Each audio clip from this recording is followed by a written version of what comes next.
Hey guys, and welcome to the 7th video in this multi-part series on how to study words for tournament Scrabble. We only have one row to discuss in this video, as you can see, but it is a big one containing 8,000 words, and these are the next 8,000 bingos we'll be studying by probability. Here I've listed the 1,000 through 5,000 probability 7s and 8s. You may recall a couple of videos ago we talked about the top 1,000 probability 7s and 8s, and the process here is going to be pretty much the same thing. So as we discussed in that video, the method I have used for studying bingos and that I strongly recommend is this sort of technique of, I call it 200s because that's the number of words I would typically study at one sitting, but it's really this technique of splitting a group of words into two subgroups and going through it multiple times. So let's just do a brief refresher on how this works. I'll keep using 200 as an example, but if you want to study, say, 100 words at the time, you're going to use this exact same process and just split the 100 into 50 instead of splitting the 200 into 200s as I'm doing in this slide. So if I'm studying 200 words in one section, what I'm going to do is split that into a first 100 and a second 100. Now, for the first 100, the process I'm going to follow is similar to what we've been discussing before. It's going to be doing a search for all of these words, reading through them at least once until I feel fairly familiar with them, and then doing this iterative quizzing process where I go through a quiz in all of the words and then review all of the ones I missed over and over until I've gotten all of the words in that list at least one time.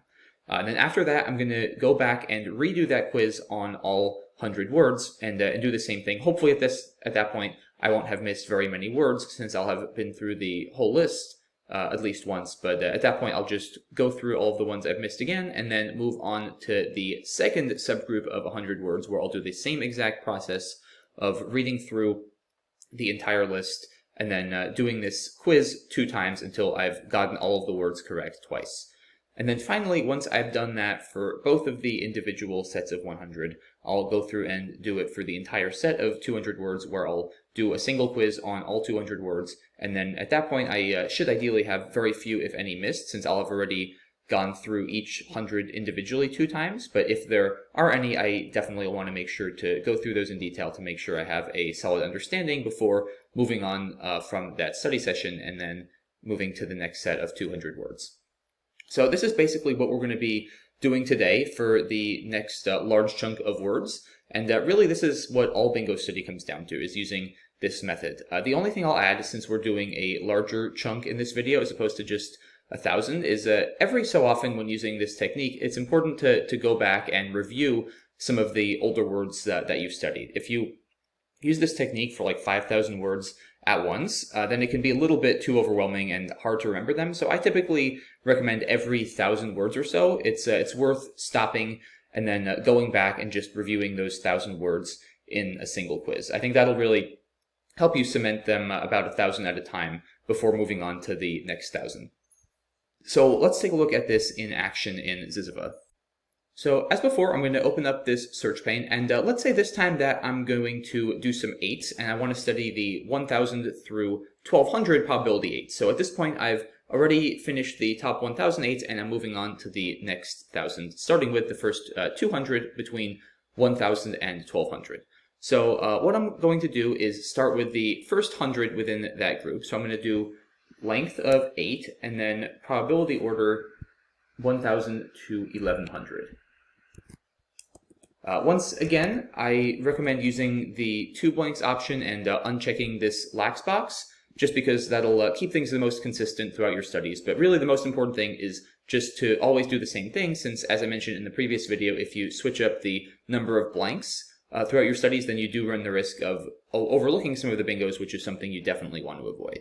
So as we've done before, I'm going to do a search for all of these words and then sort them alphabetically or by probability. Either way, it doesn't really matter. But basically just read through all of these at least once and then create a quiz from this list. And then as we discussed in the previous videos, I'm just going to go through this quiz until I've gotten through the entire word list and then go through this analyze quiz process where I quiz myself on all of the missed words until I've seen them at least once. And I won't go through this in too much detail since we already discussed it extensively in the video on the first 1,000 bingos, but the one thing I did want to mention, which I briefly alluded to before, is that let's say now I've gone through the 1,000 through 2,000 probability 8s in this fashion. So I've done 5 study sessions of 200 words each, or maybe 10 study sessions of 100 words each if you're using groups of 100 and splitting it up into 2 groups of 50 instead of groups of 200 and splitting it up into 2 groups of 100. But in any case, let's say you've gone through the 1,000 8s between 1,000 and 2,000 probability order. What I would strongly recommend before going on to the next set of 1,000 is doing a overarching review on that list. And it'll be a little bit time consuming, but I just find that if you try to internalize too many words at once before doing a larger review, then they can start to seep out a little bit of your memory and just not really stay entrenched as well. So what I would recommend at this point, once again, we're saying you've gone through 1,000 through 2,008, is before moving on to 2,100, just do a quiz on all of the 8s between 1,000 and 2,000, kind of like this. And then, as before, just go through this entire quiz. So there'll be 1,000 words in this quiz. It may take more than one study session. As before, if it does, you're going to want to use this save quiz function to save your progress so you can pick up where you left off. But again, you should expect to know all of these words pretty well at this point, since you'll have studied them all and been through all of them at least 3 times based on the process we've been discussing. So hopefully there won't be any missed words at this point, but it'll serve as a very useful review just to internalize that set of 1,000. But basically, that's what you'll be doing for all of the words in this video, which once again were the 1,000 through 5,000 probability 8s and 7s. And as I mentioned earlier, I do recommend sort of keeping the same progress level on the 7s and the 8s. So let's say if you study the 1 through 2,000 probability 8s as we just studied, and then review them like this, then I would, instead of moving to 2,000 to 3,000 8s, I would do 1,000 to 2,000 7s, using the same exact process, splitting it up into 100 or 200 words at a study session at a time, and then just kind of iterating through that process, and then reviewing every 1,000. And basically just doing the same thing for the 8s and then the 7s, or the 7s and then the 8s, so that you're always pretty close between the 7s and the 8s, since they are both very important for your bingo knowledge. And I play both 7s and 8s very frequently, so that is definitely one thing I see a lot, especially in terms of people studying a lot of 7s before they really get to any 8s. But 8s are very important, just like the 7s, so I strongly recommend keeping roughly the same level of depth on your studies in both the 7s and the 8s.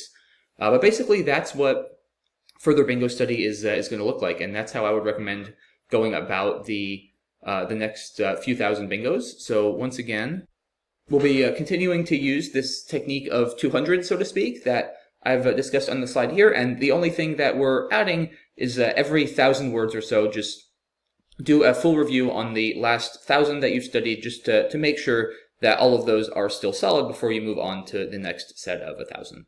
And yeah, that's pretty much it for this one. So it'll probably take a while to get through all of these words. It's a pretty big chunk of words, and they're longer words. In general, as a rule of thumb, it's a little bit harder to retain longer words like 7s and 8s than it is 4s and 5s. So I do expect getting through all 8,000 of the words in this video will take a good chunk of time, but I think you'll see once you do get through these words that your propensity for finding bingos and getting multiple bingos down a game will increase dramatically, just because the first 5,000 7s and 8s are the ones that come up by far the most often. Once you start getting deeper into the probability range, they're still very useful, but they start to wane pretty quickly in terms of the frequency at which they come up during games. So once you get through the top 5,000 7s and 8s, you'll be well on your way to advancing the ranks in Tournament Scrabble, and you'll really be seeing yourself starting to eclipse some of the players who haven't studied very many bingos, as you'll just be very quickly racking up those 50-point bonuses and scoring a lot more points than your opponents.